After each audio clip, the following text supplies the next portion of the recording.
Telugu Desam party వాళ్ళకి BJP మీద కోపం ఆల్రెడీ ఉంది. అది ప్రస్తుతానికి దాచుకున్నారు. ఎందుకు ఉంది అంటే ఏనాటికైనా తెలుగుదేశానికి బీజేపీనే ప్రమాదం. తమిళనాడులో అన్నాడీఎంకేని మింగేసింది, తెలంగాణలో తెలుగుదేశాన్ని మింగేసింది, ఇప్పుడు ఆంధ్రాలో కూడా తెలుగుదేశాన్ని మింగేస్తుందన్న కోపం అంతే తప్పించి వేరే ఏం లేదు. వీళ్ళు హిందుత్వవాదులే, వ్యతిరేకులేం కాదు, లేదా మైనార్టీ బుజ్జిగింపు అన్నటువంటిది నాయకుడు చేస్తుంటాడు, కానీ వీళ్ళేం గ్రౌండ్ లెవెల్లో అట్లాంటి వాళ్ళు ఏం కాదు. కానీ ఎందుకు కోపం అంటే తెలుగుదేశం ప్లేస్ ఆక్యుపై చేసుకోవడానికి ప్రయత్నిస్తున్నాను. ఒకప్పుడు పవన్ కళ్యాణ్ మీద కూడా అదే కోపం ఉంది, ఇప్పుడు అదే పవన్ కళ్యాణ్తో అవసరం ఉంది కాబట్టి మాట్లాడుతున్నాను. ఇప్పుడు తెలుగుదేశం అనుకూల పత్రికలన్నీ కూడా కేంద్రాన్ని ఒక రకంగా ఇరకాటంలో పెట్టే ప్రయత్నాలు చేస్తున్నాయి.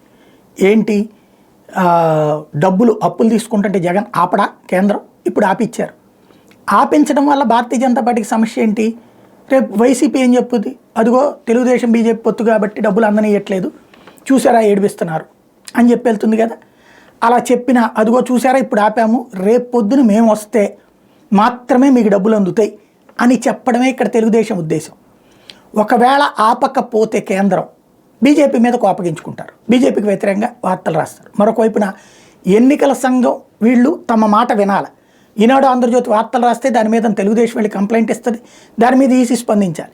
లేకపోతే భారతీయ జనతా పార్టీ అధినాయకత్వం మాకు సహకరించట్లేదు అనేది గ్రౌండ్ లెవెల్లో కార్యకర్తల ద్వారా పోస్టులు పెట్టిస్తారు, తద్వారా కంట్రోల్లో పెట్టే ప్రయత్నం చేస్తున్నారు. మరి భారతీయ జనతా పార్టీకి ఇది అతిపెద్ద పరీక్ష. ఇదివరకైతే కొంచెం పవర్ఫుల్ సోషల్ మీడియా ఇన్ఫ్లుయెన్సర్స్ ఉండేవాళ్ళు, వాళ్ళు గట్టిగా చక్కటి సమాధానాలు చెప్పేవాళ్ళు. ఈ మధ్యన వాళ్ళు ఈ ట్రోల్ తట్టుకోలేక వదిలేస్తున్నారు. దాంతో బీజేపీని ఆదుకునే వాళ్ళు ఎవరో కాపాడేది ఎవరో అర్థం కావట్లేదు.